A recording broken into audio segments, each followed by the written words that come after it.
दुख।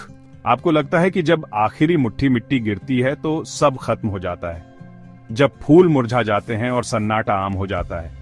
आप खुद से कहते हैं बस हो गया, मैं इससे पार पा गया। लेकिन दुख ऐसे काम नहीं करता। ये किसी अंतिम संस्कार के साथ खत्म नहीं होता या समय के साथ मिटता नहीं है। ये कोई दरवाजा नहीं है जिससे आप गुजर कर पीछे छोड़ दें। ये कुछ छोटा सा है, ज्यादा शांत, ऐसा कुछ जो रुक जाता है। ये उस कमरे में एक हल्की सी खुशबू है जब सब कुछ बदल गया होता है। उन जगहों पर आवाज की गूंज जहां कोई आवाज नहीं है।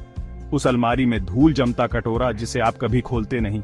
और फिर एक दिन जब आप लेटर बॉक्स तक जा रहे होते हैं, ये वार करता है। लहर की तरह नहीं, क्योंकि लहरें आती और जाती हैं, आपको सांस लेने का मौका देती हैं। ये अलग है। ये डूबना है बस एक पल के लिए, इससे पहले कि आप वापस ऊपर आएं, हांफते हुए, सोचते हुए अब क्यों, यहां क्यों। लेकिन कोई जवाब नहीं है, ये बस है। दुख कोई ऐसी चीज नहीं है जिससे आप गुजरते हैं। ये कुछ ऐसा है जिसे आप इकट्ठा करते हैं।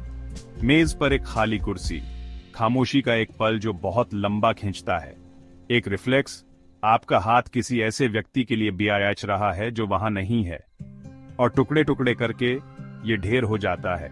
आपकी छाती पर तब तक दबाव डालता है जब तक आपकी उंगलियां कांपने न लगें और आपका शरीर इस दिखावे से दर्द न करने लगे कि आप ठीक हैं। वे कहते हैं कि ये आसान हो जाता है, शायद हो भी जाए, लेकिन आसान होने का मतलब हल्का होना नहीं होता। इसका मतलब बस सुनना। आप उतना रोना बंद कर देते हैं, आप फिर से मुस्कुराते हैं, आप जीते हैं, लेकिन बोझ कभी नहीं जाता। और कुछ दिन जब दुनिया शांत हो जाती है, आप खुद को इसमें डूबने देते हैं। इसलिए नहीं कि आप चाहते हैं, बल्कि इसलिए कि आप तैरते रहने के लिए बहुत थक गए हैं। ये वो हिस्सा है जो कोई आपको नहीं बताता।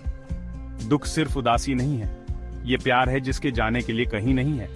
ये अंतहीन रूप से बहता है, उन जगहों को भरता है जिन्हें उन्होंने पीछे छोड़ दिया है।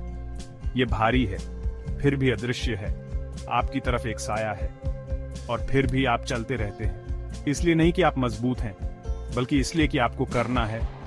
और लहरें, वे वास्तव में कभी नहीं रुकती, आप बस तैरना सीख जाते हैं। मैंने अपने किसी करीबी को कभी नहीं खोया है। मुझे ये भी नहीं पता कि कैसा लगता है। इसके बारे में सोचकर ही मैं सुन्न हो जाता हूँ।